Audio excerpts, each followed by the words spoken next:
What's up guys?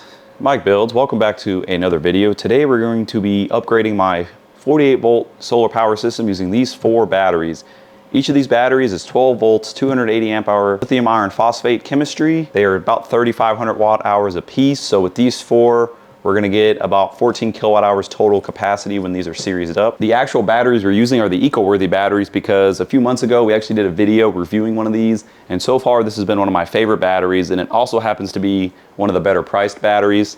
Right now these are about $380 on eBay directly from eco-worthy, and they happen to go on sale quite often. When they're not on sale, they're closer to $500 to $600. If you're interested in buying these, wait for them to go on sale. They go on sale many times during the year. So for 14 kilowatt hours of additional capacity at 48 volts, this is going to cost right around $1,500, which brings it out to about 10 cents a watt hour.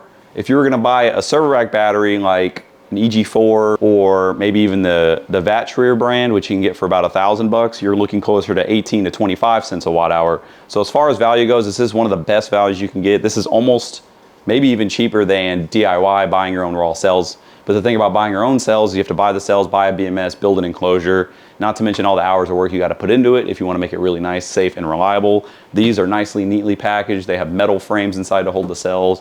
The BMSs seem okay. Only time will tell how good these hold up, but I'm willing to give it a chance. For 14 additional kilowatt hours, we're in it to about $1,500. So that seems like a really good deal to me. And I've been really happy with the performance of the battery we reviewed. So let me show you guys what we're going to be installing this on and kind of go from there. Okay, so here is our main 48 volt solar power system. This powers all my mini splits. It charges all my batteries. I use it to charge my electric car sometimes. This thing is a workhorse. It's awesome. I love it so much.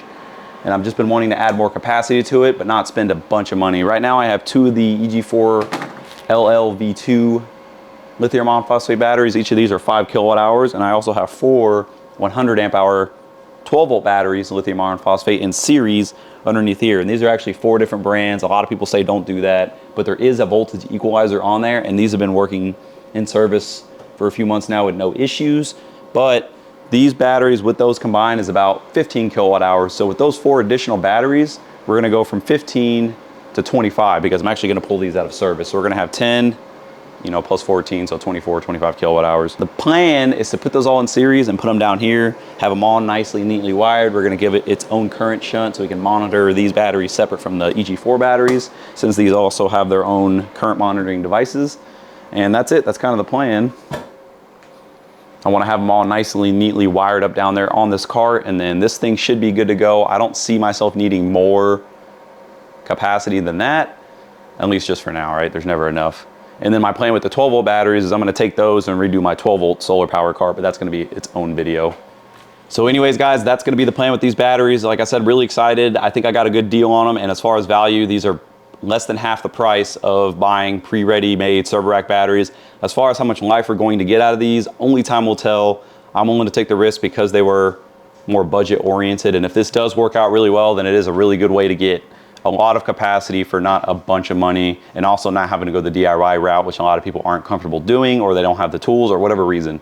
It's nice to be able to just buy a battery, connect it, put it in service, and not have to worry about it. The first thing we need to do with all these 4 batteries is top balance them. And the reason we need to do that is because each of these batteries will have its own state of charge separate from each other because they each have a BMS. So what we need to do is put them all in parallel and charge these all the way up to about 14.4 volts. That way all the cells internally are at the same voltages. Then when we put these in series, they should stay relatively close to each other, because what can happen is if you don't do that and you put them in series right away, if this battery is more full than this battery, this one might hit high voltage detection before this one, and it'll shut the BMS off, essentially kerning the whole battery off. So we don't want that to happen. So we're gonna top balance each battery. Also, 3 of these batteries have Bluetooth BMSs, which is awesome to see. Unfortunately, the older one that we reviewed before does not, but now they all come with it. So we'll be able to actually monitor all the cells, at least of 3 batteries. And that way we can see if we have any deviations or issues. And I'm gonna install an active balancer as well to help keep all the batteries in check. So that's it, guys. I'm gonna go ahead and start charging all these up, and then we're gonna get them over to the cart and start making our connections. All right, guys, in order to make room for our new bigger batteries, I'm gonna go ahead and disconnect our 100 amp hour battery. So I went ahead and unplugged it from the main power system itself, went ahead and disconnected that. Now I'm gonna slowly remove all the terminals and get all the batteries out.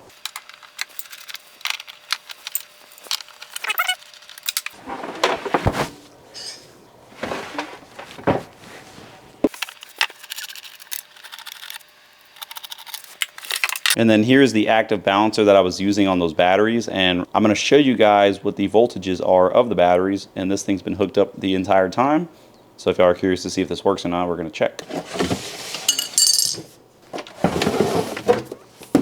There we go. Platform's all cleared. I did get the top balancing of all the big 280 amp hour batteries completely done. So these are ready to be connected in series and installed into the power cart. And as far as current monitoring and battery condition monitoring, we're gonna be using my favorite shunt, which is this guy right here. And this is the one you guys have seen me use in all my capacity tests. It's also the same one we're using here. I really like these because they're very easy to program and set up. They have a nice display, and this one's been on for years now, and it's been holding up pretty good. I'm also gonna add this big 250 amp fuse, I'm sorry. And we're gonna connect that to an Anderson power pole big old plug. And it's gonna tie into the system with this existing power pole plug that I already had installed. And that goes up to this set of bus bars that ties them into the rest of the batteries. And then from there, the inverter gets its power from that. I'm gonna show you guys the voltage of these batteries to see how they have been balancing with the active balancer. So once again, these are 4 different brands of batteries. They're all different ages. So normally that's a big no-no when it comes to doing this, but I had them and I used them. 13.26, 13.28, 13.27, 13.27. So they're all really, really close. So that's good to see. They're not really drifting apart too bad. I'm assuming the active balancer is working, so that's good. Good to see that. But anyways, I'm gonna go ahead and get the connections and everything all built, or at least the power cables. I have the cable there. I'm gonna be using 4-gauge pure copper wire.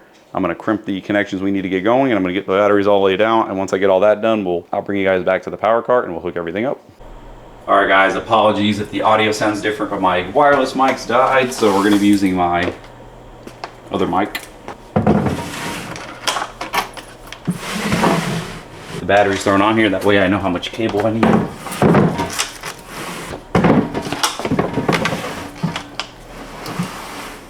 Okay, problem number 1, they're not all gonna fit.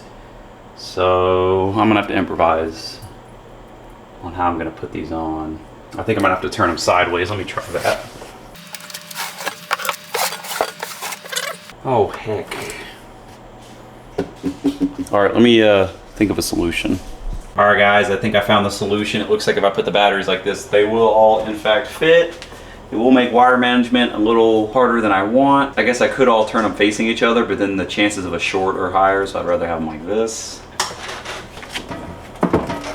Boom. Just like that. Oop, you probably can't see. So just like that. Man, this cart's gonna be heavy. Look at these casters hold up. Anyways, that's what we're left with. So now I'm gonna start making all the wiring so we can get everything connected, get the active balancer thrown on, and get the power meter put on and go from there. All right guys, so we have our 4 batteries right here. So we're gonna go negative to positive, negative to positive, negative to positive. So right back there is our main negative, and right here is our main positive. That way they have a lot of separation between the two. So from the negative, we're gonna come off through the shunt to the Anderson connector, and on the positive, we're gonna go from here to the fuse, to the Anderson connector, and plug into the rest of the power bank. And then the active balancer, each battery is gonna get its own set of leads, and that's gonna be it. It should be pretty simple. It should actually still look pretty good. So here's the cable we built in order to connect the batteries to the Anderson plug. So there's the plug, we got it all crimped. And then on the negative wire, since I had to use 2 red wires, I put a big piece of black heat shrink. That way we know this is negative. And then the ends are also nicely crimped and heat shrinked with marine heat shrink. My favorite stuff to use. So now all we have to do is wire the positive side to this fuse. Sorry guys, it's really hard to get this in shot. And then the negative is gonna go to the shunt right there, and that's going to give us our current reading and all that. And that's it. Now we're going to have an extra 280 amp hours of capacity, 14 kilowatt hours of capacity to our system. Another thing I'm going to add, I'm going to clean up some of the wires for the active balancer just because it kind of looks like a rat's nest in there. And I'm also going to add a quick disconnect kill switch, and I'm probably going to add it between right in the middle where the battery series up. I'm going to put it right there, that way I can quickly disconnect it in case I have to power down that side of the battery for any reason, and also for safety. There we have it. This is all just for testing purposes. I'm going to go back and insulate and cover all of this to make it a lot safer. But you can see we're sitting at 53.37. Now I'm going to plug it into the rest of the battery bank and let's see what the voltage does. or the amperage I should say, and see if power flows one direction or the other. I triple checked my polarity because I don't want to blow nothing up. And we're flowing out 4 amps. 22 amps.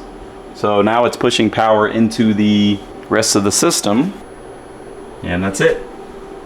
I even put some protective caps on there. I did have a couple caps. But that's gonna be it, guys. Sorry, my lighting's really bad. I'm gonna clean all this up and then I'm gonna bring you guys back once I have the whole system kind of cleaned up so I can show it off to you guys a little bit better.